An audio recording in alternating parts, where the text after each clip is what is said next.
আওয়ামী লীগের শাসন আমলে র্যাবের টাস্ক ফোর্স ইন্টারোগেশন সেল ও জয়েন্ট ইন্টারোগেশন সেন্টারে গুমের 2 মামলায় শেখ হাসিনা সহ 30 জনের বিরুদ্ধে অভিযোগ আমলে নিয়ে আসামিদের বিরুদ্ধে গ্রেফতারি পরোয়ানা জারি করেছেন ট্রাইব্যুনাল।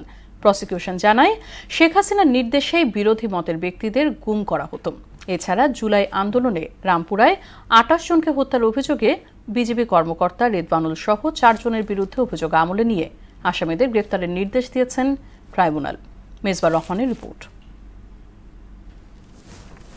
ক্ষমতায় টিকে থাকতে ও বিরোধী পক্ষ দমনে শেখ হাসিনার প্রধান হাতিয়ার ছিল গুম। 2009 সালে শুরু হওয়া এই অপকর্ম গত বছরের 5 আগস্টের পর একে একে উদ্ঘাটন হতে থাকে। বেরিয়ে আসে বিভিন্ন বাহিনীর নির্যাতন কেন্দ্র, আয়নাঘরের অস্তিত্ব।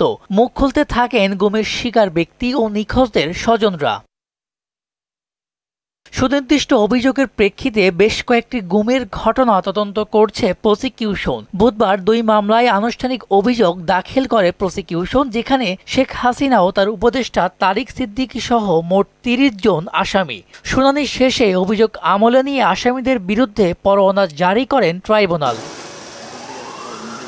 এদিন সকালে ট্রাইব্যুনালে আসেন গুমের শিকার ব্যক্তিরা। জানান তাদের দুর্বিষহ অভিজ্ঞতা, দাবি করেন ন্যায় বিচার। অন্যায় যেই করুক না কেন, কেউ আইনের ঊর্ধ্বে নয়, সকলকে আইনের মুখোমুখি হতে হবে এবং অপরাধী বিচার পেতে হবে। আমি বিশ্বাস করি যে একটা ন্যায় বিচার প্রতিষ্ঠা হবে।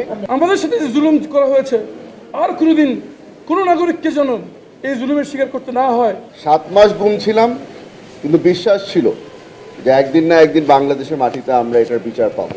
আন্তর্জাতিক অপরাধ ট্রাইব্যুনালের চিফ প্রসিকিউটর তাজুল ইসলাম জানান, অন্তত 6টি সংস্থা 3 ধাপে বিগত 16 বছর ধরে গুমের ঘটনা ঘটায়। তবে এর দায় শুধুই ব্যক্তির, কোনো বাহিনীর নয় বলেও জানান তিনি। যে সমস্ত গুম এবং গোপন বন্দিশালায় আটক, নির্যাতন, হত্যাকাণ্ড সহ নানান ধরনের যে অপরাধ হয়েছে, সেগুলোর ব্যাপারে এই প্রথম 2টো মামলার চার্জশিট দাখিল হওয়ার প্রেক্ষিতে চিফ প্রসিকিউটরের অফিসের পক্ষ থেকে আমরা ফর্মাল চার্জ দাখিল করেছি আদালতে।